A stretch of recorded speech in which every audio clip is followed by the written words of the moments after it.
बौद्धिक आणि वैचारिक शिदोरी देण्यासाठी उपस्थित असलेले जे त्यांनी आधी पत्रकार म्हणून काम केलेलं आहे श्री पुष्पेंद्रजी कुलश्रेष्ठ यांचा सत्कार प्रांत प्रमुख श्री किरण बापू गावडे हे करतील। मी त्यांना विनंती करतो की त्यांनी त्यांचा सत्कार करावा।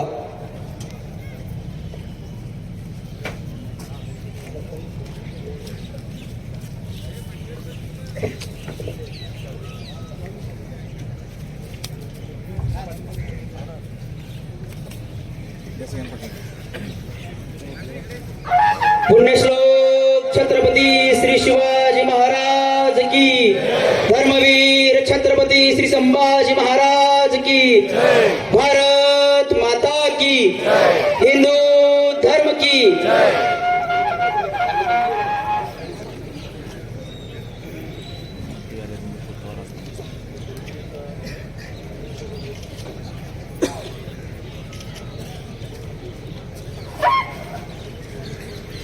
त्यानंतर आजच्या कार्यक्रमाला प्रमुख उपस्थिती म्हणून तरुण भारतचे संपादक तथा लोकमान्यचे संचालक श्री किरण मामा ठाकूर यांचा सत्कार आपले जिल्हा प्रमुख श्री विश्वनाथ पाटील हे करतील। मी त्यांना विनंती करतो की त्यांनी त्यांचा सत्कार करून घ्यावा।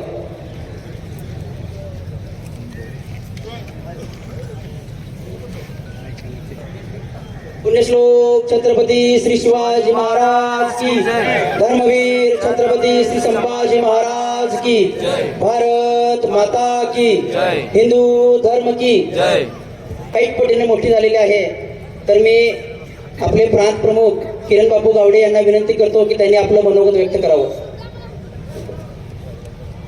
गेल्या 26 वर्षापूर्वी प्रथम भीमाशंकर ते शिवनेरी या मोहिमेला मी गुरुजींच्या सोबत होतो। लगेच दुसऱ्या वर्षी 1999ला श्री दुर्गामाता दौडीला प्रारंभ झाला। त्यावेळी अवघे 23 जण या दौडीमध्ये सहभागी झाले होते। या 23 जणांच्या कार्यातून आज इतका मोठा वटवृक्ष निर्माण झालेला आहे। बेळगाव जिल्ह्यातल्या प्रत्येक तालुक्या ठिकाणी प्रत्येक गावोगावी त्या दौडीचं लोण पसरलेलं आहे। लाखो नागरिक, शिवभक्त, माता भगिनी ह्याच्यामध्ये सहभागी होतात। मी खास करून उल्लेख करतो माता भगिनींचा। त्यांच्या प्रयत्नातून रात्री 12 पासून त्या या कार्यामध्ये असतात।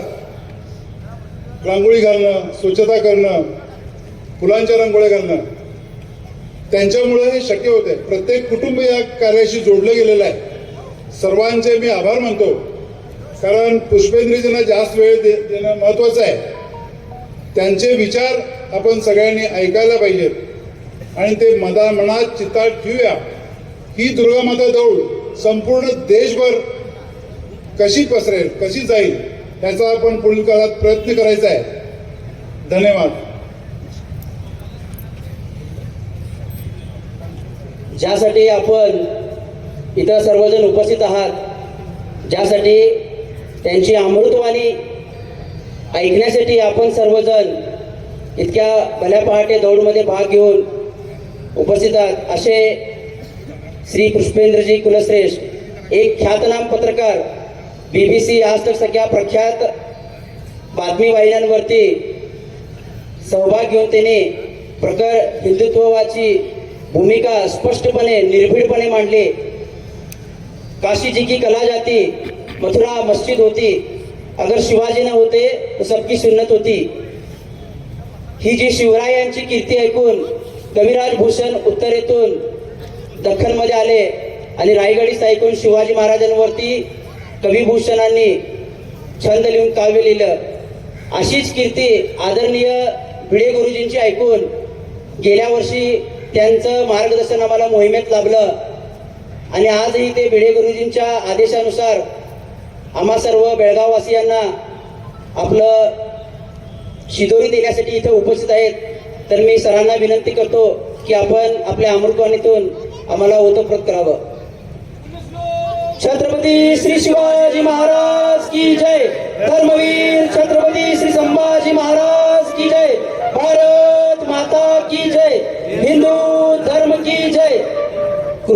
सूचना आहे, डाव्या बाजूला भरपूर जागा आहे. जे धारकरी मागे उभे आहेत कृपया त्यांनी डाव्या बाजूला बसून घ्यावं.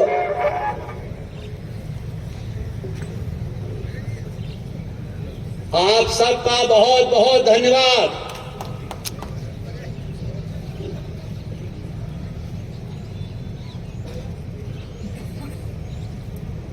मैं आपके बीच में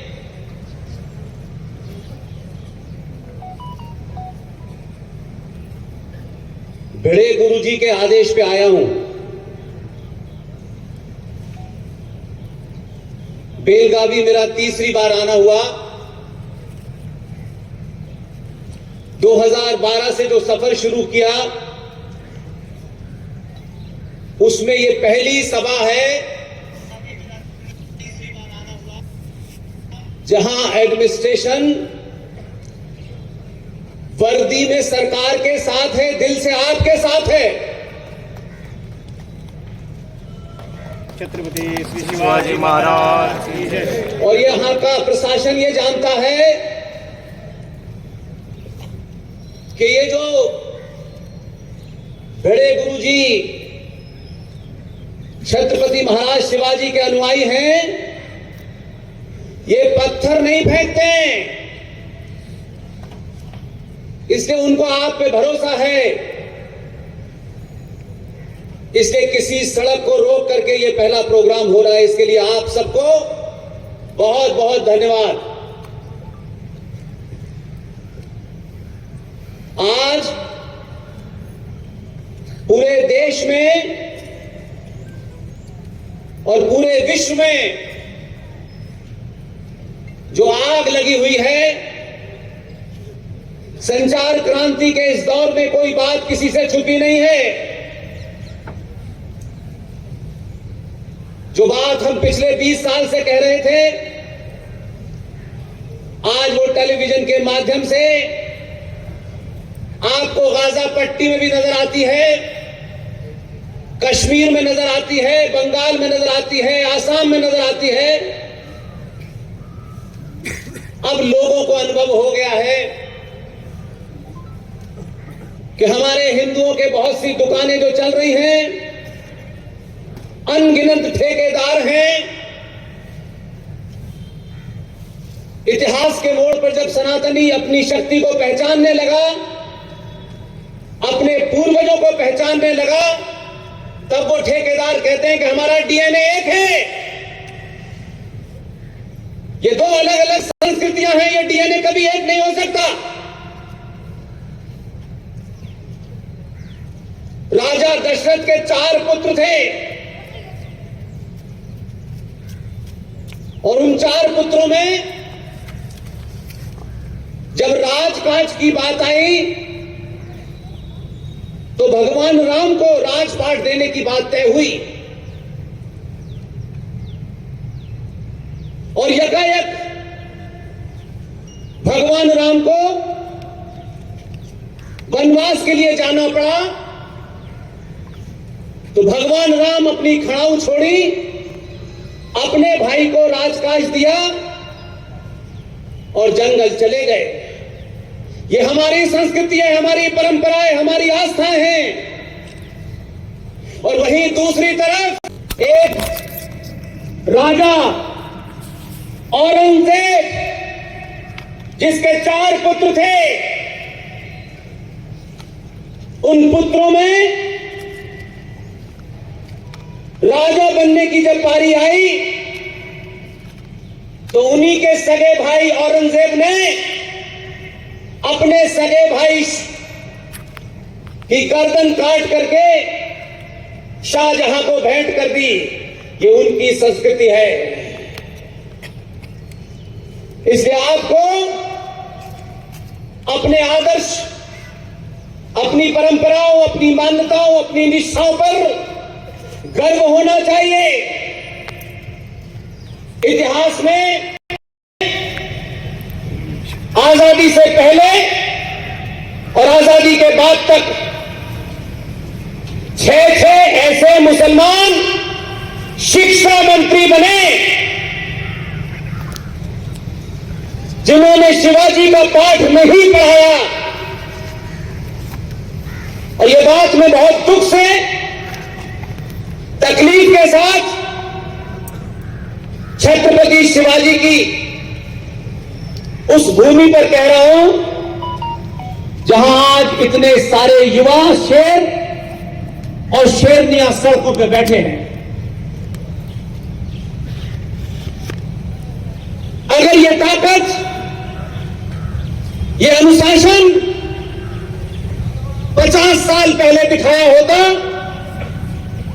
तो आज भी यूपीएससी के कोर्स में इतिहास की जो किताब पढ़ाई जा रही है उस किताब को अलीगढ़ मुस्लिम विश्वविद्यालय के एक प्रोफेसर ने लिखा है, अगर आपका बेटा और बेटी यूपीएससी में बैठेंगे और मॉडर्न हिस्ट्री अगर उनका पेपर है तो कितना कंट्राडिक्शन है कि अगर आपके बेटे को यूपीएससी में पास होना है तो उस विश्वविद्यालय के एक प्रोफेसर द्वारा लिखी हुई किताब जो आज तक यूपीएससी में पढ़ाई जा रही है, उस किताब में हम सबके आदर्श छत्रपति महाराज शिवाजी के बारे में एक लाइन लिखी हुई है। सरकारें बनती हैं, सरकारें अपने हिसाब से काम करती हैं, लेकिन सरकारें राष्ट्र नहीं बदल पाती, क्योंकि राष्ट्र जब सरकारों का पिछलग्गू हो जाता है तब यूपीएससी के कोर्स में इतिहास की वो किताब सनातनियों को पढ़नी पड़ती है, छत्रपति महाराज शिवाजी के अनुयायियों को पढ़ती है, जिसमें लिखा हुआ है कि शिवाजी एक पहाड़ी चूहा था। इतना लंबा कालखंड हो गया, आपका राज कर्नाटक हो, महाराष्ट्र हो, दिल्ली हो, उसके बाद भी आने वाली नस्लों के लिए वो किताब नहीं बदली गई। इसलिए सरकार का बदलना राष्ट्र का बदलना नहीं होता। राष्ट्र जब बदलता है तो सरकारें आपके पीछे खड़ी होती हैं और सरकारें आपसे पूछती हैं कि हमें करना क्या है। इसलिए आज मुझे लगता है कि जो दुनिया में एक संकट है, दुनिया दो हिस्सों में बटी हुई है। आप भगवान राम के आदर्श के साथ खड़ा होना चाहते हैं या औरंगजेब के उस रूप के साथ खड़ा होने चाहते हैं जिसने अपने भाई दारा शिकोह की गर्दन काटकर अपने भाई को दे दी और सत्ता प्राप्त की है। कोई बीच का कंफ्यूजन नहीं होना चाहिए, लाइन एकदम साफ है।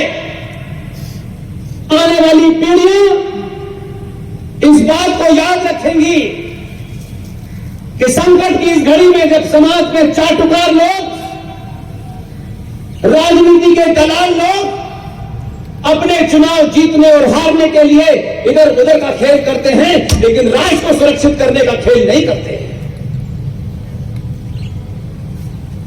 विचारधारा कोई पार्टी तय नहीं करती, सत्ताएं विचारधारा से कंप्रोमाइज करने के लिए कैसे बात करती हैं, इसका नमूना हमने महाराष्ट्र में देखा। नंगा नाच देखा। 2 कौड़ी की सत्ता के लिए लोगों ने अपने पिता के उस आदर्श को गिरवी रख दिया और एक पूरा मूवमेंट समाप्त हो गया। इसलिए मैं मानता हूं जिस दिन भी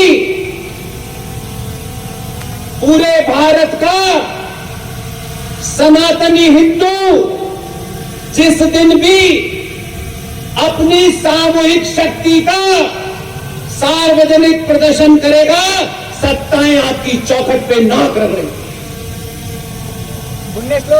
छत्रपति श्री शिवाजी महाराज प्रदर्शन है, ये मत समझिए कि सिर्फ ये बेलगावी कर्नाटक में हो रहा है। इसकी गूंज बड़ी दूर तक जाएगी। मुझे इस बात की भी खुशी है, आपके आयोजकों ने मुझे बताया कि ये कार्यक्रम किसी के चंदे से नहीं हुए। सुबह 4:30 बजे जब मैं निकल के आ रहा था, अनेक बच्चे बच्चियां, कोई पैदल कोई स्कूटी पे, तो आयोजक बता रहे थे कि किसी को बुलावा नहीं दिया जाता। ये जो हिंदुओं को कायर बनाने की प्रथा चल गई है, कार्यक्रम करो और नीचे लिखो कि बाद में भोजन मिलेगा। यहां जितने युवा बेटे बेटियां शेरनियां बैठी हैं, इनको पता है कि यहां बौद्धिक खाना तो मिलेगा, वो वाला खाना नहीं मिलेगा जिसे खाने के लिए लोग इकट्ठा होते हैं। ये जो बदलाव है, आज अपने होने पे आपको गर्व है, अपनी पहचान पे गर्व है, अपने पूर्वजों पे गर्व है आपको। और इसका आपने जब से सार्वजनिक प्रदर्शन करना शुरू किया है, तो सनातन के विरोधी, भारत राष्ट्र के विरोधी, छत्रपति शिवाजी महाराज के जो हिंदुत्व था उसके विरोधी कहते हैं कि भारत में इंटॉलरेंस बढ़ रही है। इंटॉलरेंस नहीं बढ़ रही। जिस सनातनी को सच नहीं बताया था उसे सच पता चल रहा है, और बिना किसी राजनीतिक दल, बिना किसी ठेकेदार के वो एसी के निकल करके सड़क पे बैठ करके हम जैसे लोगों की बात सुनने आया है। इसी से लोग डरे हुए हैं। कोई विदेशी ताकत आपको मूर्ख नहीं बनाया। आज भी दुनिया की बातें हो रही हैं, लेकिन अगले 100 साल का रोड मैप भारत राष्ट्र के लिए लोगों के पास नहीं है कि 200 साल बाद क्या होगा। जिंदा कौमें 1000 साल का रोड मैप बनाती हैं, तब वो अपने आदर्शों को रखती हैं। हमने कभी इधर ध्यान नहीं दिया। इसलिए मैं कुछ क्योंकि मुझे इस बात की दिल से खुशी है, छोटी छोटी उम्र की बेटियां, माएं, बहनें, इतने युवा साथी, मैंने कभी संबोधन में इतने सारे युवाओं को कभी नहीं देखा। अभी जयपुर में गया था, वहां 2500 बच्चे आए थे, लेकिन केसरिया पगड़ी में छत्रपति शिवाजी की तरह तलवार लेकर के ऐसे बच्चों को पहली बार देखा। छत्रपति श्री शिवाजी महाराज की जय। इसलिए जितनी बेटियां यहां बैठी हैं, उनकी माएं बैठी हैं, मेरी बहनें बैठी हैं, एक ही बात आपसे कहना चाहता हूं, खूबसूरती की निशानी तैमूर की अम्मी नहीं है। अगर सुंदरता की कोई परिभाषा है तो छत्रपति शिवाजी की मां है। छत्रपति श्री शिवाजी महाराज की जय। हम विज्ञापन देख करके जिस विज्ञापनों को करोड़ों रुपया लेकर के वही कलाकार कभी तम्बाकू बेचता है, कभी चाय बेचता है, और हम समझते हैं कि इस कलाकार ने कह दिया है कि ये चाय अच्छी है या कॉफी अच्छी है, हम वही पीने लगते हैं। वो इतने बिके हुए लोग हैं कि 2 करोड़ रुपए देकर उनसे जहर बिकवा लो, वो उसको भी बेच देते हैं। विज्ञापन की दुनिया से बाहर निकलिए, यथार्थ की दुनिया का सामना कीजिए। जो कुछ हमने भोगा है वो आप न भोगे, यही हमारा मतलब है। इसलिए जिस दिन ये सफर शुरू किया, तय कर दिया किसी राजनीतिक दल के हेडक्वार्टर पे नहीं नजर आएंगे। ये सत्ताएं, ये पार्टियां आपको बांझ बना देते हैं अपने स्वार्थों के लिए। कभी हिंदुत्व ये वाला चाहिए, कभी मुंह चुप कर लो, कभी जिहादी साहब की हत्या हो रही हो तो कुछ मत बोलो, इन्होंने आपको बांझ बना दिया है। इनकी बेटे बेटी नहीं मरते, कभी निकिता की हत्या होती है, कभी अंकिता की हत्या होती है, कभी रूपेश पांडे की हत्या होती है, कभी अंकित शर्मा की हत्या होती है। हमने किसी ठेकेदार को आवाज उठाते नहीं देखा। सुबह से लेकर शाम तक प्रवचन। मई 2014 से दिसंबर 2022 तक 82 करोड़ सनातनी हिंदू की जनसंख्या, पुलिस आपकी, सेना आपकी, सुप्रीम कोर्ट आपका, 477 सनातनी बेटे बेटियों की हत्या पूरे देश में इस्लामिक जिहादियों ने कही। किसी ठेकेदार ने आपको ये बात नहीं बताई, क्योंकि अगर वो ये बताएंगे तो लोग उनसे सवाल पूछेंगे कि फिर आप कर क्या रहे थे 100 साल से। इसलिए आपकी बीमारी, हमारी बीमारी हमारे बीच में है। ये जो समय है, इस समय का सही सदुपयोग कीजिए। बार बार राष्ट्रों के जीवन में ऐसे मौके नहीं आते हैं। इसलिए सबसे बड़ा झूठ हिंदुओं के ठेकेदारों ने खूब बोला। सारे धर्म बराबर हैं, ये दुनिया का सबसे बड़ा झूठ है। मैंने बड़े बड़े प्रोफेसर्स को देखा, विद्वानों को देखा, लेकिन सच बात क्यों नहीं बोलते भाई? किससे डर है?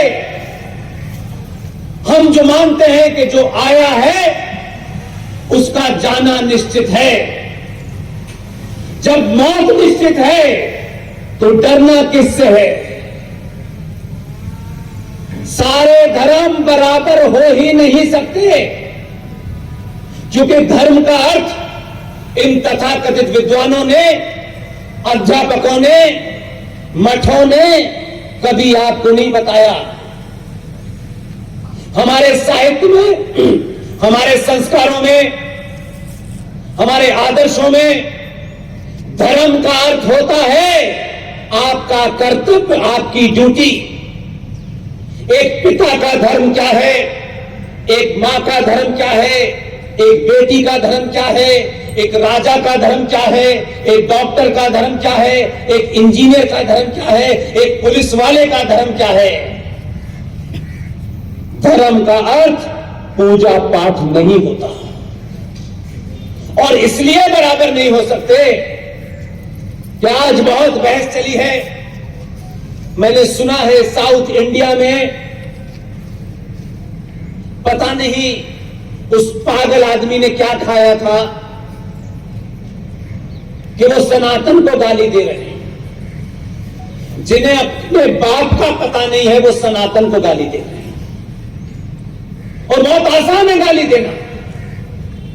सनातन क्या है?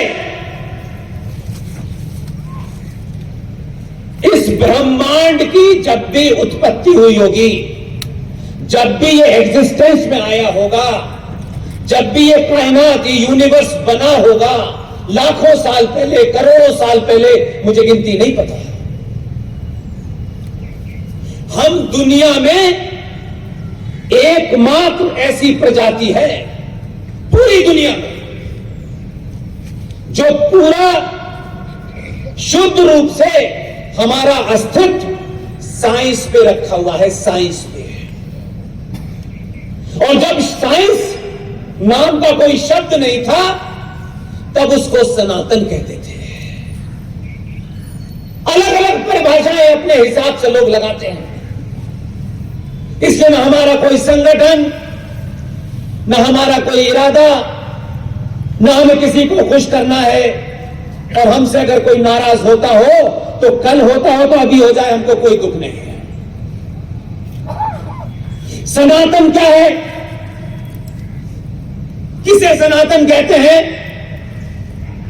हम कौन हैं? विचार क्या है हमको नहीं पता। मनुष्य के शरीर में 5 चीजों से जीवन चल रहा है।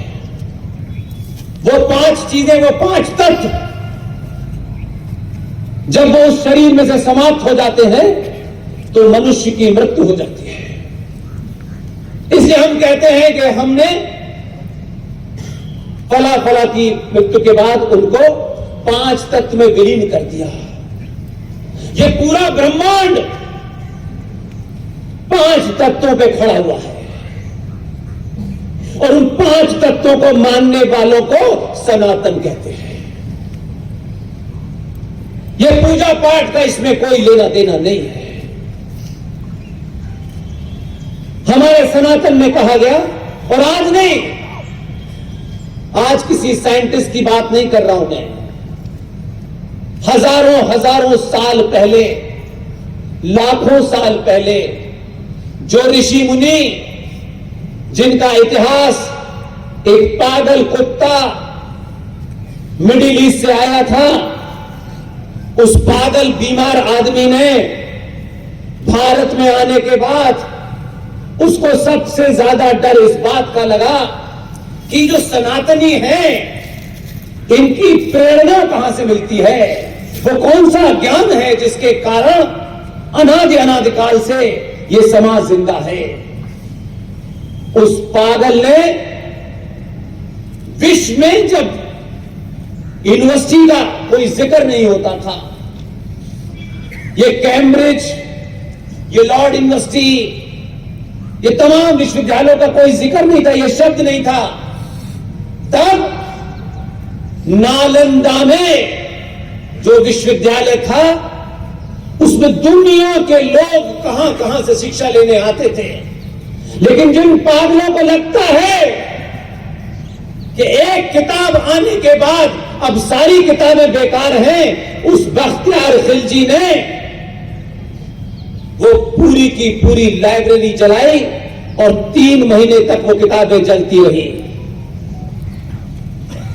हम वो हैं, उन किताबों से अगर आज पता चलता, और आज के युवा बेटे बेटियों को शायद ये बात नहीं पता होगी, लेकिन आपके सामने जो कुछ हुआ उसे बारीकी से देखिए। फ्रांस की एक घटना है,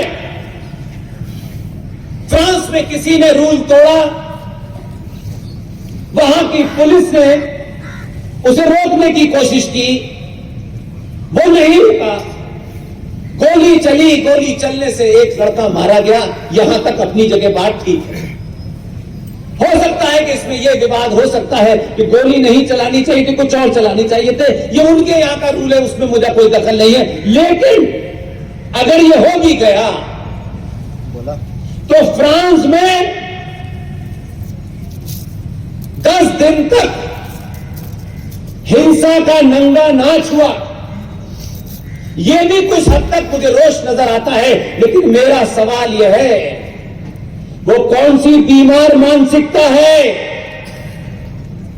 जिसने फ्रांस में 450 साल पुरानी लाइब्रेरी को आग लगाई? कुछ लोग डरते क्यों हैं ज्ञान से? क्योंकि ज्ञान प्राप्त हो जाएगा तो लोग उनसे सवाल करेंगे। इसलिए आज के युवा बेटे बेटी ये न समझें कि भारत में ही रोज घटनाएं घटती हैं। यहां तो आप किसी के ऊपर आरोप लगा सकते हैं कि ये हिंदू विचारधारा के हैं, ये फला विचारधारा के हैं। फ्रांस के पास दुनिया का सबसे अत्याधुनिक राफेल विमान मौजूद था। फ्रांस यूएन सिक्योरिटी काउंसिल का परमानेंट मेंबर भी था। मात्र 16 करोड़ की आबादी 15 दिन तक इस्लामिक जिहादियों के नंगे नाच के आगे नतमस्तक हो गई। ये जो कुछ दिख रहा है आज आपको, वो जो हो रहा है गाजा पट्टी में, अगर सनातनियों ने महाराष्ट्र से लेकर कर्नाटक, केरल तक, आसाम तक, बंगाल तक, अगर आपने 1990 में जो मैंने अपनी आंखों से देखा है, अगर 1990 में आप सनातनी हिंदू की तरह व्यवहार करते तो कश्मीर के अंदर कश्मीरी हिंदू पंडित कश्यप ऋषि के वंशज 1,500 मां बहन बेटियों का रेप और हत्याएं न होती, और हत्याएं और रेप होने के बाद भी महाराष्ट्र में रहने वाला, केरल में रहने वाला, बंगाल में रहने वाले को खबर नहीं थी, क्योंकि वो अपने अपने स्वार्थों में थे, अपनी अपनी दुकानें चलानी थी। किसी ठेकेदार को मैंने किसी मंच से उसके लिए युद्ध करते नहीं देखा। चंदा लेने जरूर आते, मगर अपने सोए हुए पे कि हम कितनी गहरी नींद में सोए हैं, हमें शर्म आनी चाहिए। मैं उन लोगों में से नहीं हूं कि मन से खड़े होकर के तारीफ करूं, तारीफ कम करता हूं। तारीफ करना बड़ा आसान है, ताली बजवाना बड़ा आसान है। हम इतने सोए हुए हैं, 1990 में कश्यप ऋषि के वंशजों को इस्लामिक आतंकी आताताई, जो वहां के मुख्यमंत्री था, जो गृह मंत्री था, उन लोगों की देखरेख में नरसंहार हुआ। 5 लाख कश्मीरी हिंदू पंडित अपनी धरती को भारत में छोड़ने के लिए मजबूर हो गए। 82 करोड़ हिंदू, सत्ता में हिंदू, पुलिस में हिंदू, सेना में हिंदू, कोई बचाने नहीं आया, कोई बचाने नहीं आया। और ये खबर महाराष्ट्र, कर्नाटक, केरल नहीं पहुंची। उसके लिए फिल्म बनानी पड़ी। तब हमको पता चला कि हमारे पूर्वजों और हमारे भाइयों के साथ में इस इस्लामिक आतंकवाद के चाहने वालों ने क्या किया है। लेकिन आज इस संचार क्रांति के माध्यम से आप देख रहे हैं कि इजराइल, जिसकी कुल आबादी 1 करोड़ है, 1 करोड़,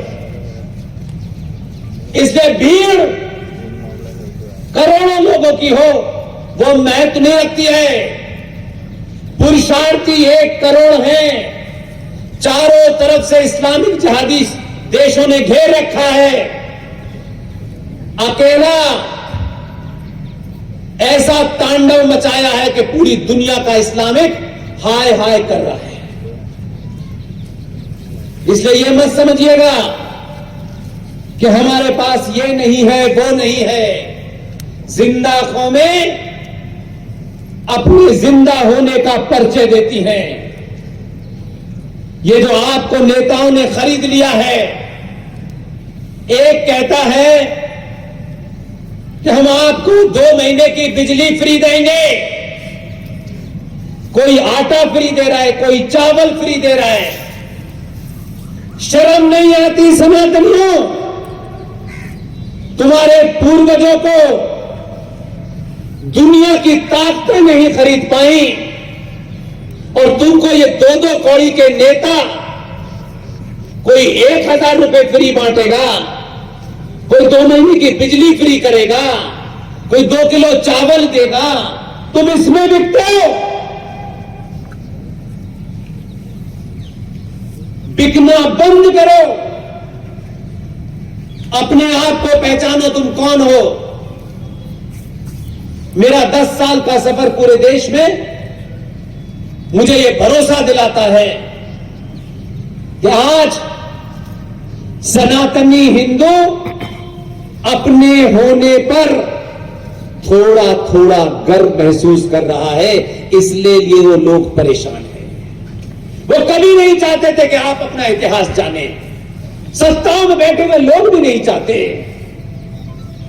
यह सबसे बड़ा झूठ है कि भारत 15/10/1947 को आजाद हुआ। इतना बड़ा झूठ इतने बड़े बड़े विद्वान, दुनिया के करोड़ों अखबार, मैगजीन, इस तथ्य को कभी किसी ने छाप करके बताया? माना कि स्कूल का सिलेबस किसी ने तय कर दिया है, इसलिए मास्टर साहब की मजबूरी है उसे पढ़ाना, लेकिन हमारे हजारों मठ, आश्रम, मंदिर, ये काम वहां से भी हो सकता था। और आज इस संचार क्रांति ने कोई बात किसी से छुपी नहीं है। अगर मैं इस मंच से एक भी शब्द झूठ मेरे मुंह से निकल जाएगा, तो जब तक मैं मन से नीचे उतरूंगा, इतनी देर में हजारों लोग वेरीफाई कर लेंगे कि मैंने क्या बोला है। इसीलिए मैं ताली नहीं बजवाना चाहता। मेरी कोई ख्वाहिश नहीं है कि मेरी हर बात पे ताली बजाए। मेरी ख्वाहिश है कि मेरी बातों को, मेरे तथ्यों को कसौटी पे कसिए, 10-10 बार उसे वेरीफाई कीजिए, और जब वो सत्य पता चल जाए तो उस सच के लिए किसी से भी टकरा जाइए। ये जो पुलिस खड़ी हुई है, ये कोई विदेश से आई है क्या?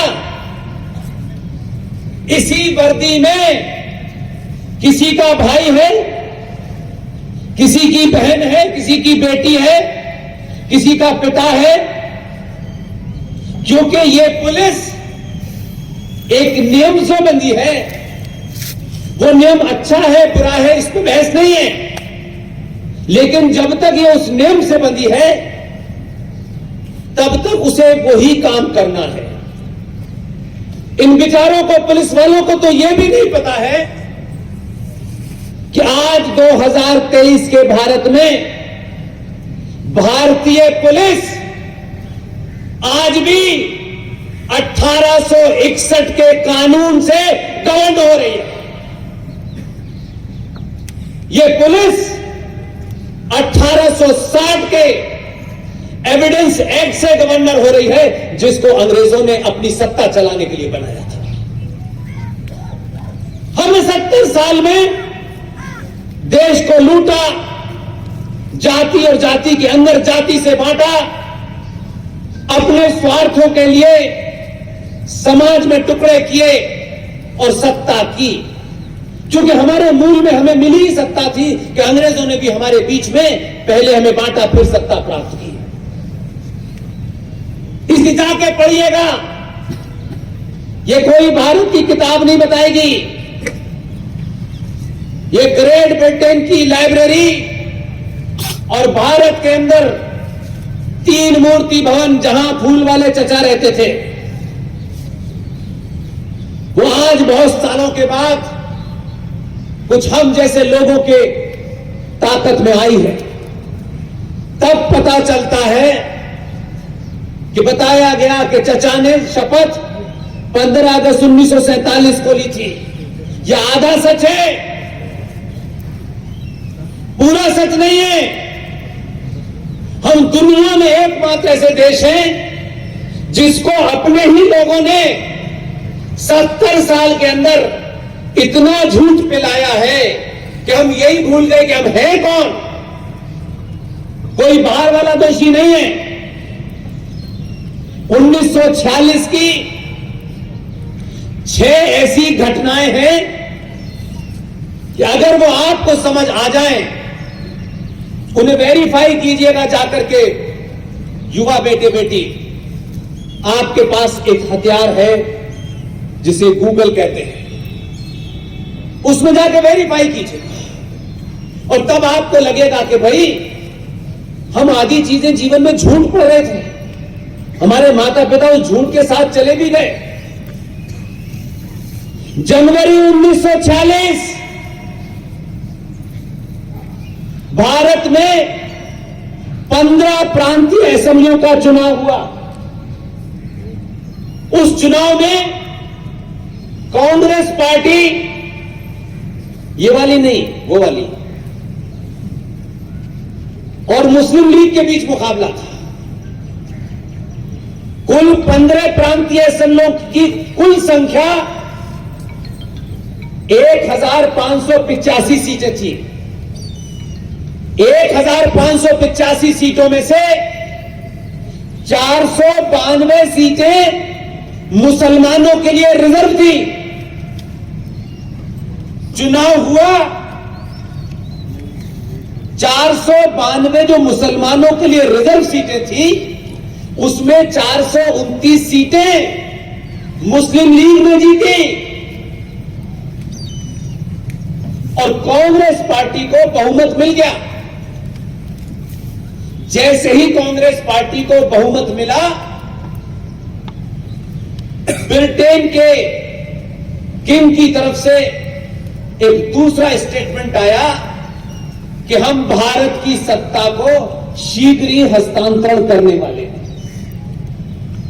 यह मार्च में बयान आया और यकायक उस बयान के बाद कैबिनेट मिशन प्लान आया और कैबिनेट मिशन प्लान ने एकदम साफ कर दिया कि हम सत्ता कांग्रेस को सौंपेंगे।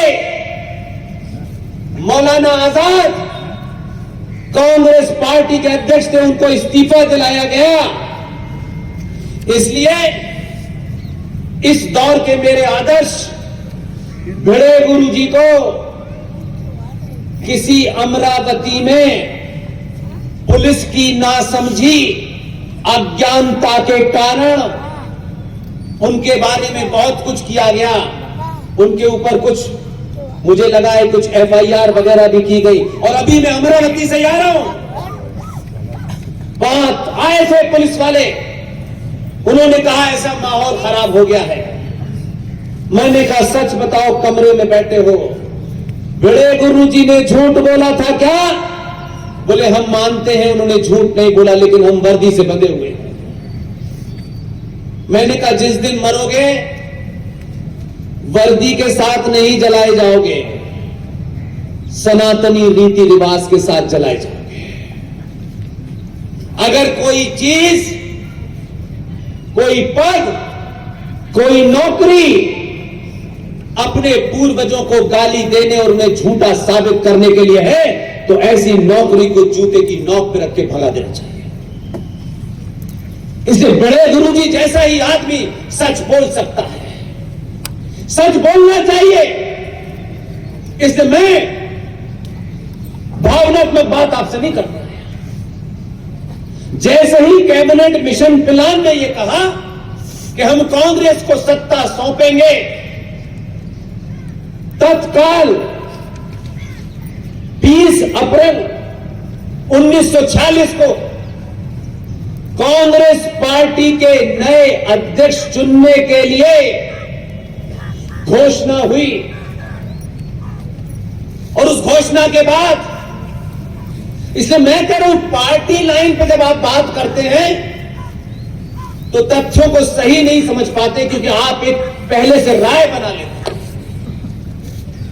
वो कौन महान लोग थे, मैं खोज में लगा हूं। समय न मिलने के कारण, लगातार प्रवास पर रहने के कारण मैं कुछ चीजें नहीं कर पा रहा हूं। जिस दिन भी वो मुझे तथ्य मिलेगा, ओरिजिनल सोर्स से सार्वजनिक करूंगा। लेकिन ये तथ्य इसलिए रखना चाहता हूं कि आज के बच्चे अपने बड़ों से शालीनता के साथ, पूरी सभ्यता के साथ, पूरी मर्यादा के साथ ये सवाल जरूर पूछें कि कैबिनेट मिशन प्लान के अनाउंस होने के बाद 20 अप्रैल को कांग्रेस पार्टी के अध्यक्ष पद के लिए चुनाव की घोषणा की गई। और आपको यह ताज्जुब होगा, वो कौन महात्मा लोग थे, मुझे उनका नाम नहीं पता चल पाया, लेकिन मैं आज भी उन आत्माओं को दिल से धन्यवाद देता हूं। चुनाव की घोषणा हुई, 15 प्रांतीय असेंबलियों ने कांग्रेस पार्टी के नेता के लिए चुनाव में कौन कौन खड़ा होगा उसके नाम सार्वजनिक। आपको ताज्जुब होगा, खुद कांग्रेस पार्टी में ऐसे महान लोग थे कि कांग्रेस पार्टी ने नेहरू को अपना उम्मीदवार ही नहीं बनाया। ये किसी को पता नहीं है। लेकिन जिनके बारे में आजकल ये हो गया है भारत में, मर्यादा पुरुषोत्तम राम को गाली दे दो कोई सजा नहीं होगी, मां सीता के बारे में अशब्द बोल दो कोई सजा नहीं होगी, लेकिन मां सीता और भगवान राम से बड़े महात्मा गांधी नहीं है। महात्मा गांधी के ऊपर मर्यादा में रह के, भाषा की सीमा में रह करके मुझे अपनी सत्य बात कहने का पूरा अधिकार है। गांधी जी ने जो सबसे बड़ा पाप किया, उन्होंने कांग्रेस पार्टी के लोगों से कहा कि नेहरू को उम्मीदवार बनाओ। उनके कहने से नेहरू को उम्मीदवार बनाया गया और फिर वो दूसरे कांग्रेसी महान हैं जिन्हें मैं हृदय से नमन करता हूं। ताज्जुब है उस पूरी इलेक्शन प्रोसेस को, उन वोटों की गिनती के लिए गांधी जी के सबसे निष्ठावान, सबसे बड़े करीबी, भरोसे के आदमी को उस पूरी प्रक्रिया का मुखिया बनाया गया। उस आदमी को भी सैल्यूट करता हूं। कोई मंच ऐसा नहीं है जो उसकी तारीफ न करूं। वो किस पार्टी में था यह महत्व नहीं है, सही समय पे सही बात कहने की जिसमें ताकत है वही मर्द है, बाकी सब बेकार है। जानबूझ के बनाया गया। वो ये समझते थे कि जो चाटुकारिता आप कर रहे हैं वो ये आदमी करेगा नहीं। उसने आपके सम्मान में शब्द नहीं गए, लेकिन अपने हाथ से किताब लिख के गया और जो बेईमानी महात्मा गांधी की आंखों के नीचे हुई उसको सार्वजनिक करके गया। 15 प्रांतीय असेंबलियों ने वोट दे करके डिब्बों में बंद करके दिल्ली भेजे। उसमें सरदार पटेल भी उम्मीदवार थे, उसमें पट्टाभी सीतारमन भी उम्मीदवार थे, लेकिन वो कितने महान लोग थे 15 प्रांतीय असेंबलियों के लोग। जब डिब्बा खुला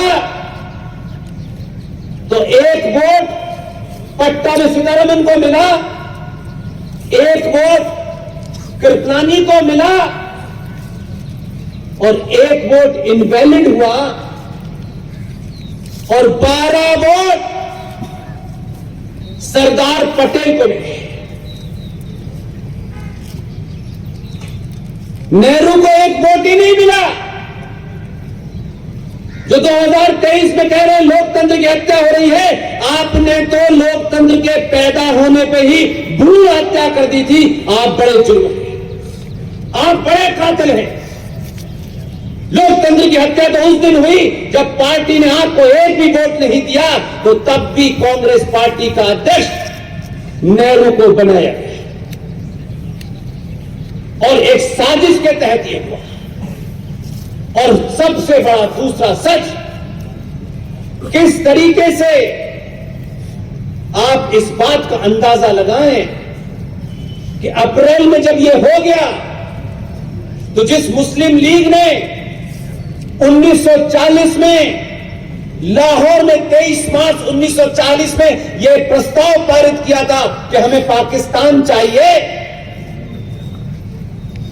उस मुस्लिम लीग को 1946 के चुनाव के रिजल्ट और कांग्रेस पार्टी के अध्यक्ष में सरदार पटेल को मिलने वाले 12 वोटों से यह एहसास हो गया कि भारत पाकिस्तान बनाने के मूड में नहीं है।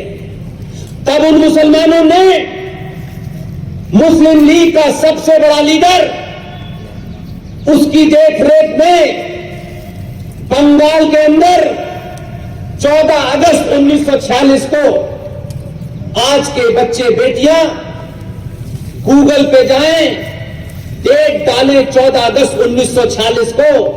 जब उनकी समझ में आ गया कि वोट से पाकिस्तान नहीं मिलेगा, तो बंगाल में मुस्लिम लीग का सबसे बड़ा लीडर, शेख मुजीबुर रहमान का सबसे करीबी दोस्त हुसैन शहीद सोहराब वर्दी ने एक आह्वान किया मुसलमानों से, जिसे इतिहास में डायरेक्ट एक्शन के नाम से जाना जाता है। और बंगाल की सड़कों पर 11 से 12 हजार सनातनी मां बहन बेटियों की लाशें चौराहे पे कुत्ते खा रहे थे। वो समझ गए थे कि अब हमको पाकिस्तान ऐसे नहीं मिलेगा। तो अगस्त में ये हुआ, लेकिन जल्दी थी। ये ट्रांसफर ऑफ पावर की नाजायज औलादों ने भारत को बर्बाद किया। और नेहरू जी को आनंद फानन ने कि कहीं गणित लोगों की समझ में ना आ जाए, 2 सितंबर 1946 वॉविल की देखरेख में यूनियन जैक झंडे के नीचे ग्रेट ब्रिटेन के राजा के प्रति अपनी आस्था प्रकट करते हुए भारत के प्रधानमंत्री की शपथ दिलाई। तार्किक भी है कि सवाल नहीं पूछो, और पूछने लगो तो लोग कहते हैं कि हम भड़का रहे हैं। हमको किसी से डर नहीं है, हम भड़काते भड़काते मर जाने में ज्यादा शान समझते हैं। कुछ नहीं होने वाला। ये मर मर के क्यों जीना है भाई? क्यों करना है? किससे डरे? सनातनी जिसे आप मानते हो, जिनका धन्यवाद करते हो, ये दुनिया का सबसे बड़ा सच है कि जो पैदा हुआ है उसका मरना निश्चित है। इसलिए मैं अपनी उस बात पे वापस इसलिए लौटता हूं कि ये मुझे सब आपको बताना था। मैंने शुरू में कहा था, सारे धर्म बराबर नहीं हो सकते। धर्म दुनिया में एक ही है। मजहब कोई 1400 साल पहले आया, कोई 2000 साल पहले आया, कोई 4000 साल पहले आया। क्यों कह रहे हो ये बात? सनातन का अर्थ सूरज, सनातन का अर्थ वायु, सनातन का अर्थ पृथ्वी, सनातन का अर्थ आकाश, सनातन का अर्थ जल। ये 5 तत्वों से सनातन बना है। इसलिए हमारे संस्कारों में हमारे पूर्वजों ने एक शब्द होता है कि हमें पूजा करनी चाहिए। हम उस भाव से लोगों को जोड़ना चाहते हैं, क्योंकि जैसे बच्चा बहुत छोटा होता है तो आप उससे मां साइंटिफिक बात नहीं करती, उसे लॉजिक रीजन नहीं समझा पाती, क्योंकि वो छोटा होता है। हमारे हजारों लाखों साल पहले हमारे ऋषि मुनियों को पता था कि हम अगर साइंस में अपने लोगों को समझाएंगे तो नहीं समझ में आएगा। तो उन्होंने आस्था से जोड़ दिया कि सूरज को सुबह सुबह पानी चढ़ा करके उसको प्रणाम करना है। पहला तत्व मनुष्य के जीवन के लिए जो एनर्जी चाहिए, जो हीट चाहिए, वो हमारे उस ऋषि मुनि को पता था, जिसने हजारों साल पहले कहा कि सुबह उठ करके जब सूरज की पहली किरण निकले तो उसको लोटे से पानी चढ़ाना, क्योंकि पानी चढ़ाने में आंखें खुली रहती हैं। और जब आप पानी चढ़ाते हैं तो सूरज की किरणें पानी पे आके लगती हैं और इकट्ठी होकर के आपके माथे पर एक जगह आकर वो पूरी की पूरी पूरे दिन के लिए आपको एनर्जी दे देती हैं, क्योंकि आपके शरीर को अग्नि चाहिए। फिर उसी ऋषि मुनि ने तो आपकी आस्था को जोड़ दिया कि सूर्य भगवान है, इस पे जल चढ़ाना चाहिए। इसलिए कि आदमी आस्था से ज्यादा सवाल नहीं करता है, साइंस में कई सवाल करता है। फिर उसी सनातनी से कहा, तुम्हें वायु चाहिए ना मनुष्य को, ऑक्सीजन चाहिए। शब्द ऑक्सीजन बहुत पुराना नहीं है, कल का शब्द है। उस ऋषि मुनि को पता था आज बड़े बड़े क्लाइमेट चेंज की बात हो रही है, आज एनवायरमेंट की बात हो रही है, बड़ा दुनिया का अरबों खरबों रुपया खर्च हो रहा है। हमारे उस ऋषि मुनि को पता था, उसने आपको हजारों साल पहले बता दिया था कि धरती पर पूरे विश्व में सिर्फ एकमात्र ऐसा पेड़ है, उसकी पूजा करना, उसने फिर उसको पूजा से जोड़ा, क्योंकि आप उतनी उम्र में नहीं आए थे कि वो उसकी आपको साइंटिफिक वैल्यू बताता, और कहा कि दुनिया में आज कितनी भी तरक्की कर ली हो, हमारे उस ऋषि मुनि को पता था कि धरती पे एक ही पेड़ है जो 24 घंटे ऑक्सीजन देता है, जिसे पीपल का पेड़ कहते हैं। इसलिए पूजा करने के लिए नहीं कहा था उसने पूजा के बहाने आपको उसके प्रति एक सेंसिटिविटी क्रिएट करने के लिए कहा था, ताकि इस पेड़ को मरने मत देना, इस पेड़ को हर मौसम में उस पूजा के नाम पे पानी देते रहना, उसको प्रोटेक्ट करना, क्योंकि पीपल आज भी है। पूरी दुनिया में तरक्की हो गई हो, एक ही पेड़ है जो 24 घंटे ऑक्सीजन देता है, इसलिए उसने हमारी आस्थाओं से जोड़ा। जल, ये जल कहां मिलता है? समुद्र में बहुत है। कोई ऐसा नहीं है कि सरकार आ गई बदल गई तो कुछ नाम बदल गए। जल ही जीवन है। उस जल को प्रोटेक्ट करने के लिए इस जल को कुछ पागल सुअर गंदा न करें, इसको पवित्र रखना आपकी जिम्मेदारी है, इसको क्लीन रखना आपकी जिम्मेदारी है। तो जहां से जल पीने का मिलता था, उन तमाम नदियों के नाम, कोई कावेरी है, कोई कृष्णा है, कोई गंगा है, कोई जमुना है। कभी सोचा आपने कि ये सारे नाम माओ के ऊपर क्यों हैं? कभी ध्यान गया इस पे? ये इसलिए है कि सनातनी हिंदू सभ्यता में मां पहला और आखिरी सच है। मां को जितना पवित्र रखते हो, उतना ही पवित्र पानी को रखना।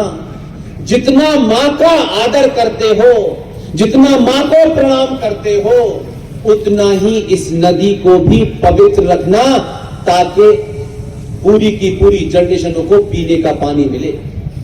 और मां से क्यों जोड़ा है? गंगा मां, कृष्णा मां, इसलिए जोड़ा। यह भी एक ऐसा तत्व है जिसे दुनिया समाप्त हो जाए, यह तत्व नहीं बदला जा सकता। मां से इसलिए जोड़ा कि अगर दुनिया में कोई एक सच है, जब तक मानव सभ्यता रहेगी, तब जब तक जीवन रहेगा, तब तक यह सच नहीं बदल सकता। और सच सिर्फ इतना ही है कि जिस मां ने मुझे 9 महीने पेट में रख करके जन्म दिया है, वो मां ही जानती है कि इसका पिता कौन है। ये पुरुषों को बड़ा घमंड है, पुरुषार्थ बहुत दिखाते हैं मर्द कि हम मर्द हैं, हम फलाना हैं, आप कुछ भी नहीं है।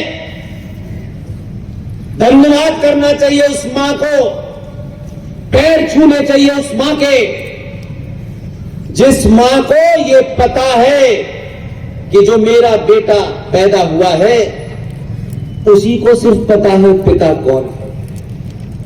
अगर मां गलती से इधर की जगह इधर उंगली निकल कर दे, तो सारी आपकी घमंड निकल जाएगा कि वंश तो पुरुषों से चलता है। हमारे यहां वंश माओ से चलता था, इसलिए अंग्रेजों ने आपकी इसी नस को पकड़ा, क्योंकि उस सभ्यता में शादी नाम का इंस्टीट्यूशन नहीं था।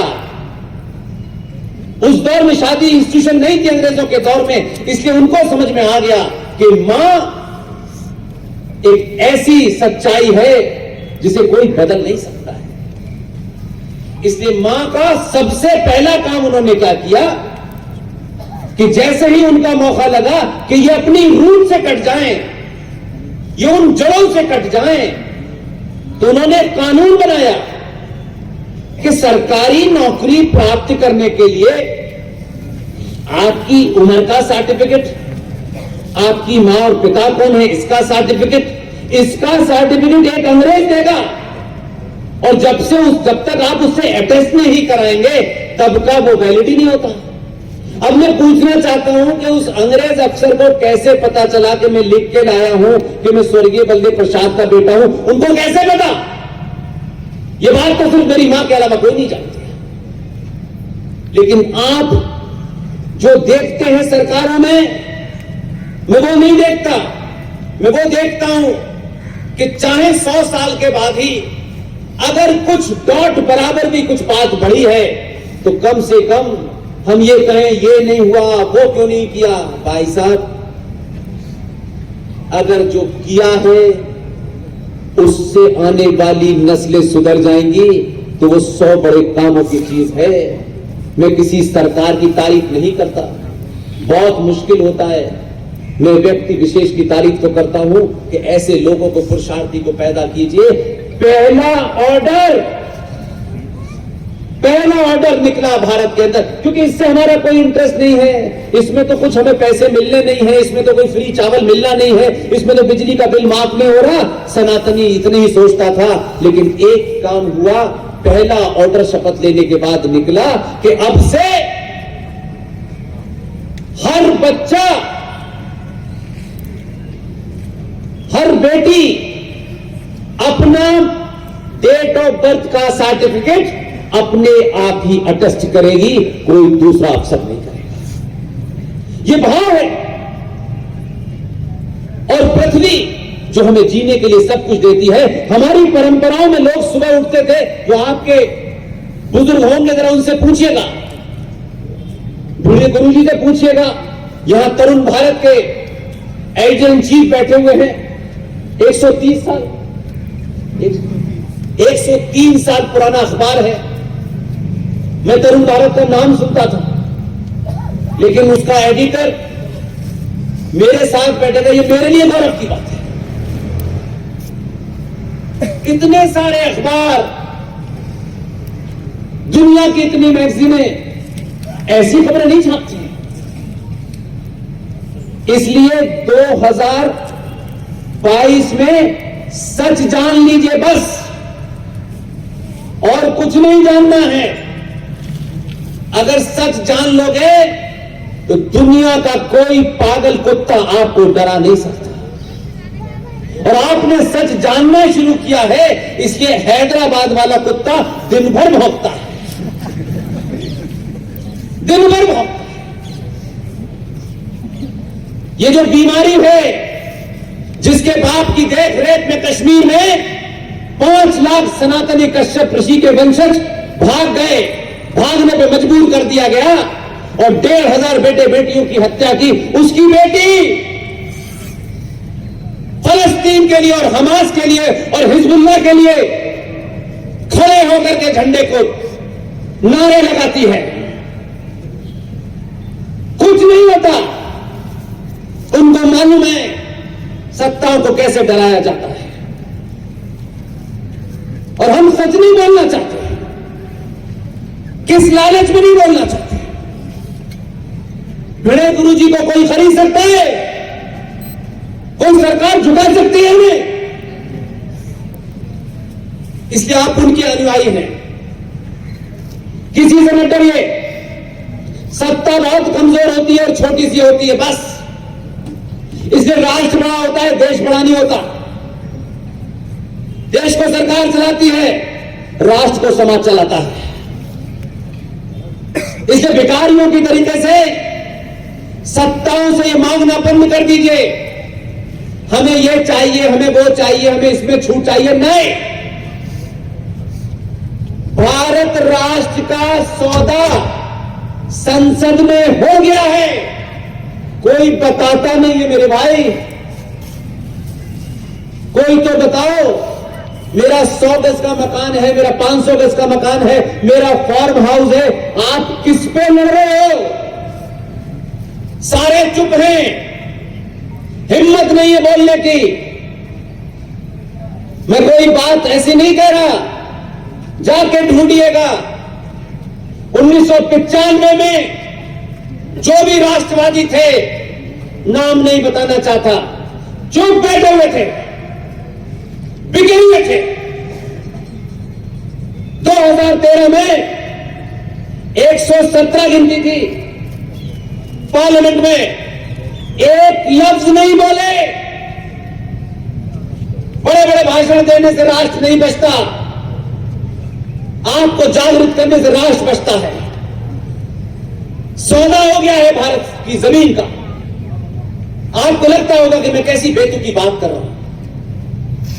कभी कभी 25,000 का वोल्ट का करंट लगाना पड़ता है ताकि आप नॉर्मल हो जाए।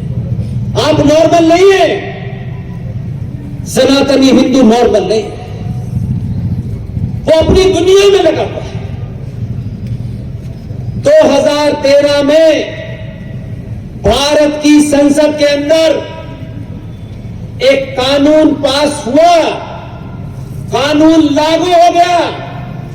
सरकारों में हिम्मत नहीं है कि उस पर डिबेट करें। हम 100 गज की जमीन के लिए, हमारा 50 गज का प्लॉट है, हम शर्मा जी से लड़ रहे हैं, शर्मा जी ठाकुर साहब से लड़ रहे हैं, ठाकुर साहब यादव जी से लड़ रहे हैं। आप ऐसे ही लड़के मर जाएंगे। बड़ी लड़ाई लड़िए, बड़ा मुद्दा उठाइए। ये मेरी जाति का है, वो तुम्हारी जाति का है, ये नहीं हो सकता। भारत राष्ट्र की भूमि का जब संसद में सौदा हो रहा था, एक कोई माई का लाल मुझे बता दीजिए जिसने चिल्ला चिल्ला करके ये बात कही। जब मैं कहता था शुरू में तो लोग मुझे बेवकूफ समझते थे। उन ठेकेदारों को बुरा लगता था क्योंकि उनकी 100 साल पुरानी ठेकेदारी पे लोग सवाल उठाते थे कि भाई ये मुद्दा तो आपको उठाना चाहिए था, ये नहीं उठाया। तब मुझे लगा कि ठेकेदार वेकेदार सब दुकान चला रहे हैं। मैं अपने मरने से पहले अपने साथ इस दर्द के साथ नहीं मरना चाहता कि जो मुझे पता था, जो मैं जानता था, किसी के डर से और इस मुद्दे न उठाने की कीमत अगर मुझे कोई दे देगा तो मैं ये नहीं बोलूंगा, मैंने कहा मुझे तुम्हारे पास आना ही नहीं है। जानते हैं पूरे देश में एक दिन की खबर बनती है और आप सो जाते हैं। इस देश की भूमि पर संसद ने जो कानून बनाया है उसको सुनकर आपके होश उड़ जाएंगे और आप सच में किसी पार्टी के गुलाम नहीं हैं, किसी विचारधारा के गुलाम नहीं हैं, किसी संगठन के गुलाम नहीं हैं। तो मैं यकीन मानता हूं कि अगर आज आपको यह सच्चाई पता चले तो मैं आप दावे से कह रहा हूं आपको नींद नहीं आएगी। और जिसको नींद आ जाए समझ लीजिए कि वो मर चुका है, नहीं नींद आएगी। संसद में एक कानून बना जिसमें 95 में अमेंडमेंट हुआ था और 2013 में उसे विस्तरित। अरे कोई तो मर्द होता संसद से निकलकर संसद के बाहर चिल्लाता। इसलिए हैदराबाद वाले को आप गाली कुछ भी दे लीजिए, वो अपने एजेंडे के लिए संसद के बाहर खड़े होकर चिल्लाता है। कोई सुने या ना सुने, हमारा एक चेहरा बता दीजिए जिसने आपने कहीं सुना हो कि इस आदमी ने ये बात 2013 में कही थी। ये तो क्रांति का दौर है, इस समय संचार क्रांति चल रही है, कोई चीज छुपी नहीं है। एक कानून बना, उस कानून के तहत वक्फ प्रॉपर्टी एक्ट, इस एक्ट को संसद ने शरिया से भी ऊपर कर दिया है। ऐसे मुद्दे मत उठाओ, कोई नहीं बोलेगा क्योंकि उनको डीएनए ढूंढना है, उनको दुकान चलानी है, हमको नहीं चलानी दुकान। वक्फ प्रॉपर्टी एक्ट के तहत वक्फ बोर्ड एक प्राइवेट बॉडी है। ये प्राइवेट बॉडी हर शहर में है, सरकारी नहीं है। उन्होंने दलाल और बिके हुए नेताओं को खरीद करके उनका मुंह बंद कर दिया और उस कानून के तहत वक्फ बोर्ड के 2 एम्प्लॉय एक प्राइवेट बॉडी के, अगर वो ये कहें कि बेलगावी के जिस चौराहे पे ये सभा हो रही है, ये सभा का जो जगह है ये वक्फ बोर्ड की है, कहीं ऐसा सुना होगा आपने कि नहीं? अगर वो ये कह दे कि ये जमीन, ये चौराहा वक्फ बोर्ड का है, ये पुलिस स्टेशन वक्फ बोर्ड पे बना हुआ है, ये पूरा बेलगावी वक्फ बोर्ड पे बना हुआ है, तो कोर्ट की बात छोड़िए, ये संसद ने ताकत दी है कि ये बात उनको कहने के बाद उनको इस बात की ताकत है कि इस एरिया का officer, whether DM, SSP, SHO, जो भी कॉम्पिटेंट अथॉरिटी है, वो जाएगी, आपके घर के कागज, आपके रिजॉर्ट के कागज सब आपके पास है, बिजली का बिल है, सब है। संसद ने कानून पास किया है कि जो ये कह रहा है कि ये चौराहा हमारा है, उनको कोई कागज नहीं देना। और तरुण भारत के एडिटर साहब बैठे हैं, ये अच्छे आदमी, इन्होंने मुझे अपने रिजॉर्ट में ठहराया। और कल रात ये मेरे मन में सवाल था, इतना खूबसूरत बनाया है, मिट्टी का है, मैं ये सोचने लगा कि ये कितने दिन तक रहेगा। संसद में जो कानून पास हुआ है, ये उस रिजॉर्ट के मालिक हैं। 2 कौड़ी के छोटे भाई का पजामा, बड़े भाई का कुर्ता पहने हुए 2 लोग कहेंगे कि ये रिजॉर्ट वक्फ की प्रॉपर्टी पे बना हुआ है, उनको कागज नहीं दिखाने, और इनके पास कागज है। इनसे कहा गया है कि आप अपने कागज लेकर के भारत की हाई कोर्ट और सुप्रीम कोर्ट में नहीं जा सकते। ये कहां जाएंगे पता है? वो ये कहा गया है उस कानून के तहत, ये अपने कागज लेकर के वक्फ बोर्ड, जो एक प्राइवेट बॉडी है, जिन्होंने आपकी जमीन पे दावा करके आपसे छीन ली है, आप उनके सामने अर्जी लगाएंगे कि ये मेरी जमीन मेरी है, ये नहीं मिलेगी। आज भारत की 40% से ज्यादा जमीन वक्फ बोर्ड के पास है। ये पता नहीं है आपको? आंध्र प्रदेश हाई कोर्ट के एक जज का ऑब्जर्वेशन है, भारत की भूमि का सबसे बड़ा हिस्सा रेलवे के पास है, फिर डिफेंस के पास है, तीसरे नंबर पर वक्फ बोर्ड के पास है। ये तो एक खुली गुंडागर्दी को मजहबी चादर में संसद ने पास होने दिया। ये जो सुप्रीम कोर्ट बड़ी एक्टिव नजर आती है, सड़क पे गाय नहीं घूम सकती, फलाना नहीं कर सकते, धमाका नहीं कर सकते, नाली में गंदगी के लिए सुप्रीम कोर्ट के पास टाइम है, इसको सुनने का सुप्रीम कोर्ट में हिम्मत नहीं। आप 82 करोड़ हैं, देश आपका है, आप टैक्स भरिए। आपके टैक्स से इस देश में योजना चल रही है, सुअर पालने और सुअर को देने के लिए भी सब्सिडी दी जा रही है। आप टैक्स भरिए बस। पूरा राष्ट्रपति भवन, नया संसद, सब वक्फ बोर्ड में है, कोई पूछने वाला नहीं है। दिल्ली के अंदर लोकल सरकार में 2 कौड़ी का एक ही है वहां मुसलमान एमएलए, 300 से ज्यादा मकान उसने खाली करा दिया, कोई पूछने वाला नहीं, कोई रोने वाला नहीं, क्योंकि हमको तो अपना अपना एजेंडा चलाना है। हमारी दुकान चलनी चाहिए, राष्ट्र भाड़ में चला जाए। हम राष्ट्र की बकवास तो सुबह से शाम तक करते हैं, भारत माता की जय भी करते हैं, जिसे अपनी माता मानते हो कम से कम उसका तो सुरक्षा करो यार। सब नारा लगाने से नहीं होता। इसलिए कोई ब्राह्मण है, कोई ठाकुर है, कोई पनिया है, कोई ये है, आप सब कुछ हैं, सनातनी नहीं है। कोई दुनिया की किताब मुझे दिखा दीजिए, कोई ग्रंथ दिखा दीजिए। ये फ्रॉड रोज तीसरे दिन नई नई लिखते मैं इनकी बात नहीं कर रहा, मैं अनादिकाल की बात कर रहा हूं। भारत भूमि अनादिकाल से जाति प्रधान नहीं रही, ये भारत भूमि अनादिकाल से कर्म प्रधान भूमि रही है। कोई ब्राह्मण मां के पेट से जन्म ब्राह्मण नहीं लेता, ये बड़ी गलतफहमी है। किसी ठाकुर मां के पेट से जन्म लेने वाला ठाकुर नहीं होता। असली इतिहास में जाइए, चोरों के लिखे हुए इतिहास में मत जाइए।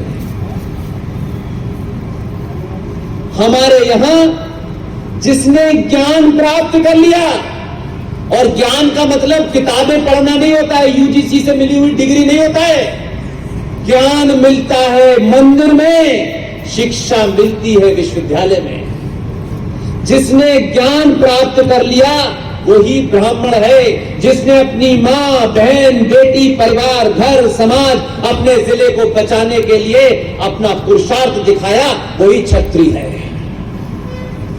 जो व्यापार करता है उसे बनिया कहते हैं, जो शहर को ठीक से रखता है उसे दलित कहते हैं। इसलिए सिर्फ ये गाली देकर के ब्राह्मणों को काम नहीं चलेगा। आप दे लीजिए तो ब्राह्मणों का भी चरित्र मैं आपके सामने रखता हूं। हम दो ब्राह्मणों को देखते हैं। एक रावण 24 कैरेट के ब्राह्मण थे, विद्वान थे, लेकिन उनसे उस समय की मर्यादाओं का हनन करते हुए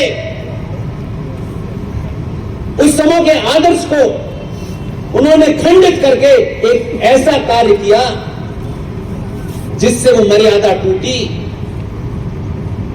लेकिन वो ब्राह्मण थे। न मैंने देखा, न आपने देखा, न हमारे पूर्वजों ने देखा, लेकिन हम सदियों से सुनते आ रहे हैं कि रावण ने एक कृत्य किया था, एक बुरा काम किया था। आज भी यही हमारे सनातन की ताकत है। आज भी 2023 में रावण के उस कृत्य के कारण रावण चौराहे पे जलाया जाता है और परशुराम ब्राह्मण है। परशुराम अपने कृत्य के कारण मंदिर में पूजे जाते हैं। कौन कहता है कि आपका कोई देवी देवता शस्त्रहीन था? मां दुर्गा, चंडी, परशुराम, क्या उनको पता नहीं था? परशुराम फरसा जो रखते थे, मर्यादा पुरुषोत्तम राम बहुत आदर्शवादी थे, सब कुछ थे, लेकिन जब जंगल गए तो अटैची भर के कपड़े लेके नहीं गए। उनको मालूम था जंगल में पागल कुत्ते मिलेंगे, राक्षस मिलेंगे, जिहादी मिलेंगे, इसलिए तीर कमान लेके गए। वही मर्यादा पुरुषोत्तम राम जो मुस्कुरा रहे हैं, जो आदर्श हैं। जब उन्होंने समुद्र से रास्ता मांगा तो समुद्र ने रास्ता नहीं दिया। 3 दिन तक विनती की, नहीं दिया। लेकिन जैसे ही धनुष बाण चढ़ाया, समुद्र अपनी औकात में आ गया, बोला चाहिए। इसलिए जो लोग भक्ति में लीन हैं, भक्ति करनी चाहिए। याद रखिए, अनादिकाल से लेकर आज तक भक्ति जब भी कर सकते हैं जब बीच बीच में शक्ति का प्रदर्शन करेंगे तो भक्ति कर पाएंगे, नहीं तो नहीं कर पाएंगे। इसलिए परशुराम ब्राह्मण, रावण ब्राह्मण, और आज भी मंदिर में बैठने वाला जो छोटा सा मंदिर है उसमें एक पुजारी बैठा है, चाहे वो बनारस का मंदिर हो, चाहे राम मंदिर हो, जितने भी मंदिर है, वहां जो बैठा हुआ है, कोई पूछता है कि उस पंडित जी आपकी जाति क्या है? जो उस कार्य को कर रहा है, जो बैठा है, बस वो पंडित है, वो उसका जानकार है। उस पंडित से पूछिए जो ब्राह्मण है। ये सवाल पूछना चाहिए उन जातिगत नेताओं से जो अपने स्वार्थों के लिए, वोटों के लिए आपको बांट देते हैं। पूछा कभी कि ये जो पंडित ब्राह्मण है, अगर ये इतना ही बड़ा ब्राह्मण है और इतने ही इसको अपने ब्राह्मण होने पे गर्व है, तो क्या कभी इसके मन में ये सवाल आया कि जिस ब्राह्मण को, ब्राह्मण रूपी राक्षस को, रावण को भगवान राम ने उसका वध किया, आज हजारों साल होने के बावजूद भी भगवान राम के ऊपर ब्राह्मण वध का आरोप नहीं है। राम के ऊपर यह है कि उन्होंने रावण को मारा, ब्राह्मण को नहीं मारा। रावण के अंदर जो गलत प्रवृत्ति थी उसके कारण उसका वध किया, ब्राह्मण वध नहीं किया। और फिर उस ब्राह्मण से तीसरा सवाल करिए, वही ब्राह्मण भगवान राम उस क्षत्रिय की पूजा कर रहा है, उसके मन में ये नहीं है कि इसने एक ब्राह्मण को मारा था तो उसकी पूजा नहीं करो, वो उसकी पूजा करता है। और चौथा चरित्र देखिए उसी ब्राह्मण का कि वो मंदिर में बैठा है, पूजा करा रहा है, लेकिन उसने आज तक ये नहीं कहा कि शर्मा जी, मिश्रा जी, दीक्षित साहब, फलाने साहब, ढिमाके साहब, वो किसी ब्राह्मण की लिखी रामायण नहीं बल्कि वाल्मीकि की लिखी रामायण पढ़ा। ये है चरित्र। इस ताकत को समझिए। जातियों में बंट करके आपने किसी का भला नहीं किया। आप जो काम करते हैं उससे आप जाने जाते हैं। इसलिए सच बोलिए, ये मौका दोबारा नहीं मिलेगा। हम भी आप ही की तरह साधारण से लोग थे। जब हमको ये लगने लगा कि संचार क्रांति में अब हम किसी को जिम्मेदार नहीं ठहरा सकते कि 2 अखबार हमारी रिपोर्ट नहीं छापता या फला जगह हमें जगह नहीं मिलती, आप सच बोलेंगे।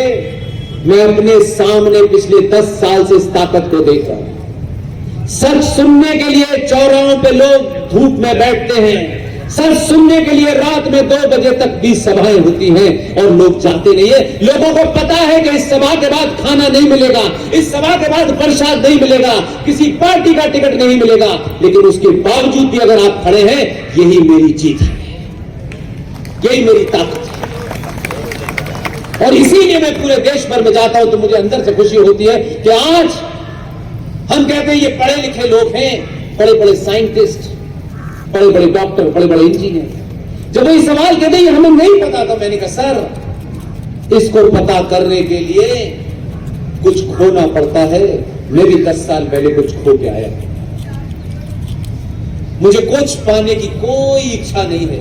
ये जब आप इतने लोग आते हैं, जब मैं यहां आया तो बहुत सारे बुजुर्ग यहां मुझे मिले, सब बड़े बड़े ब्यूरोक्रेट थे।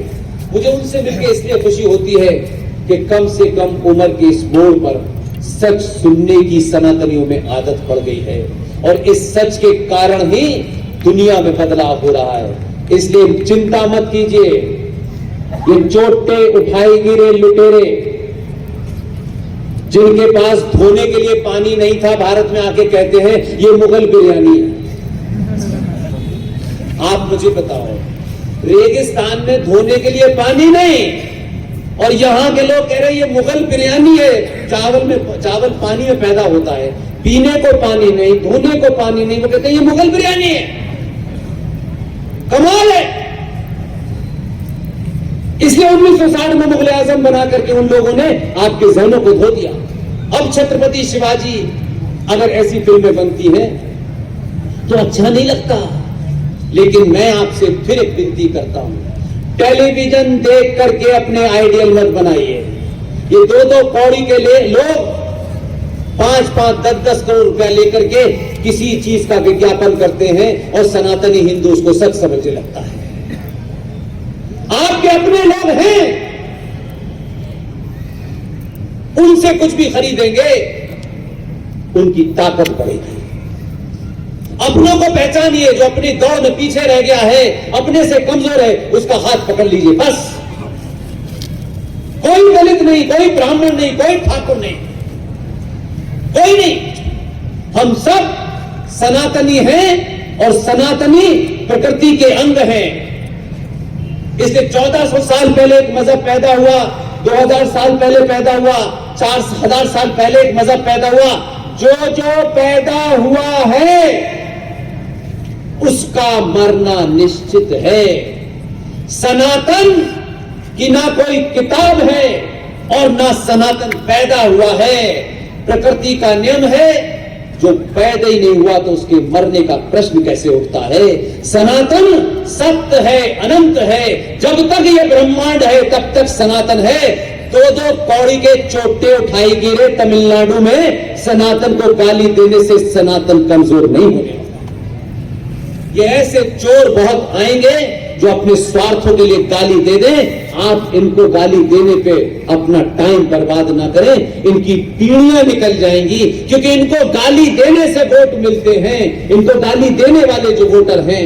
इसलिए कुछ लोग सनातन को समाप्त करना चाहते हैं, कुछ लोग गजवाए हिंद लाना चाहते हैं। कभी आपने सुना गजवाए फ्रांस, गजवाए ईरान, गजवाए अमेरिका, गजवाए ऑस्ट्रेलिया सुना? ये गज़वाए हिंद क्या है, ये एक फिलॉसफी है कि भारत की भूमि में कोने कोने तक जब तक इस्लाम नहीं फैल जाता तब तक ये युद्ध जारी रहेगा। उनके भी बड़े मंसूबे हैं। आज उन्हीं के घर में आग लगी हुई है। आज पागल कुत्तों की तरीके से उनको 1 करोड़ की आबादी वाला मार रहा है और आपकी गिनती 82 करोड़ है। 1 करोड़ लोग भी छत्रपति शिवाजी महाराज, और इसलिए कह रहा हूं ऐसे ही नहीं बदला। आपको याद है छत्रपति शिवाजी महाराज ने 1659 में क्या काम किया था? 1659 में एक इस्लामिक जिहादी पागल कुत्ता जो शिवाजी को मारना चाहता था, शिवाजी से मिलने गया उस अफजल खान को, उसके सोचने से पहले शिवाजी ने उसकी हत्या कर दी। लेकिन आपको खुश होना चाहिए, इसलिए खुश होना चाहिए कि जो वो जिससे उन्होंने हत्या की उसको वाघ नख कहते हैं। उस हथियार को वाघ नख कहते हैं। जब अंग्रेज यहां से गए तो उस वाघ नख को अपने साथ ले गए, वहां की आर्काइव में रखा हुआ है। लेकिन आप जब ब्राह्मण ठाकुर बनिया दलित से ऊपर उठे और सत्ताओं पे आपने उनको बिठाया, 2 लोगों की बात कर रहा हूं, बाकी उसमें भी चाटुकार है। 2 बहादुर को आपने बिठाया कि हम तुम्हारी जाति नहीं पूछ रहे, हम ये जानते हैं कि 2002 में जिस भाषा में तुम्हें जवाब देना था उसी में दिया, तुम ही हमारे हीरो हो। जब उनको बिठाया, उनको एहसास है उन्हें क्यों बिठाएगा। उसमें बहुत से लोग बहुत घटिया हैं, सॉरी टू से, लेकिन याद रखिए आज उन्हीं दोनों में से एक के कारण ग्रेट ब्रिटेन ने कहा है कि हम जब वहां से भाग के यहां आए थे तो हम तो वैसे ही खानदानी चोर थे, हमारा अपने पास तो कुछ था नहीं, हम शिवाजी का वाघ नख भी ले आए थे। हम सम्मान भारत की सरकार को शिवाजी का वाघ नख वापस करना चाहते हैं। ये वाघ नख की वापसी सिर्फ एक हथियार की वापसी नहीं है, ये वाघ नख की वापसी इस बात का द्योतक है कि भारतीय सनातनी बदल रहा है और वाघ नख को पहचान रहा है। इसलिए कुछ पागलों को लगता है कि हमें भारत में डर लगता है, और तुम्हें ये डर लगता है तो हजारों साल तक लगे, क्योंकि ये डर अच्छा है। इसलिए आज संभाजी महाराज बड़े गुरुजी जिस उम्र में वो ये काम कर रहे हैं, मैंने उनसे एक ही वादा किया है, मैं कहीं भी हूं, किसी भी स्थिति में हूं, आपका आदेश होगा, आप जिस समय कहेंगे, आपको मेरे लिए कुछ भी ऐसा नहीं करना है।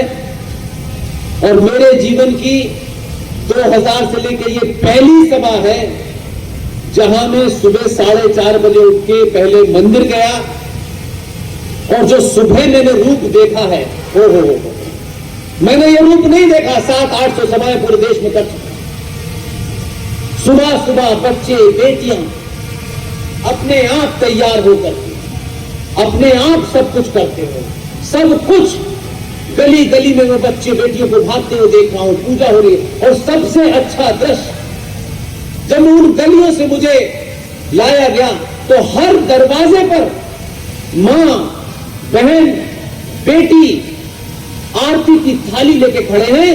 ये कोई स्पॉन्सर्ड प्रोग्राम नहीं है, ये पैसे देके नहीं हो सकता है, ये बदलाव बड़े गुरुजी ने किया है समाज में। ये ताकत है। समाज जब अपने आप स्वतः निकल आता है तभी असली क्रांति आती है। ये वही काम जो मैं सोचता हूं बड़े गुरुजी ने मुझसे बहुत पहले किया, मैं इसमें अपनी आहुति देने आया हूं। आप सबने इतने धैर्य के साथ सुना, इस शहर की पुलिस ने, इस शहर के अफसरान ने इस प्रोग्राम करने में अपनी वर्दी से ज्यादा अपने दिल की सुनी, इसलिए उन्हें भी बहुत बहुत धन्यवाद करता हूं। क्योंकि वर्दी सरकार की दी हुई है, शरीर सनातन का है, नौकरी 10-20 साल चलेगी, लेकिन ये भी ध्यान रखिए कि जो लोग किन्हीं कारणों से श्यामलाल रामलाल जो इस वर्दी के पीछे है, आप किन्हीं निजी कारणों से जब पत्थर चलाते हैं तो आप ध्यान रखिए कि ये पुलिस के ऊपर नहीं मार रहे, ये आप उस सनातनी को पत्थर मार रहे हो जो ये जानता है कि नियम गलत है, कानून गलत है, लेकिन वो किसी चीज से बना हुआ है, इसलिए वो ऐसा कर पा रहा है। आप जिस दिन अपनी ये ताकत दिखा देंगे कि अगर तुम्हारी वर्दी पे आंच आई और तुम्हारी वर्दी चली गई, तो जितनी तनख्वाह ये तुम्हें वर्दी देती है उससे 10 गुना ये समाज दे देगा। ये लोग अपनी वर्दी दांव पे लगा देंगे। बहुत बहुत धन्यवाद, थैंक यू वेरी मच। की जय, धर्मवीर छत्रपति श्री संभाजी महाराज की जय, भारत माता की जय, हिंदू धर्म की जय। धन्यवाद, खूप खूप धन्यवाद सर। आपल्या अमृतवाणीतून आम्हा बेळगावकर वासियांना खूप चांगली शिदोरी मिळालेली आहे। ध्वज उतरवल्याशिवाय कुणी हलायचं नाही आहे। 5 मिनिटात थोड्याच वेळात कार्यक्रमाची सांगता होईल। एक 5 मिनिटं थांबायचे सर्वांनी, त्यानंतर ध्वज उतरवला जाईल। तर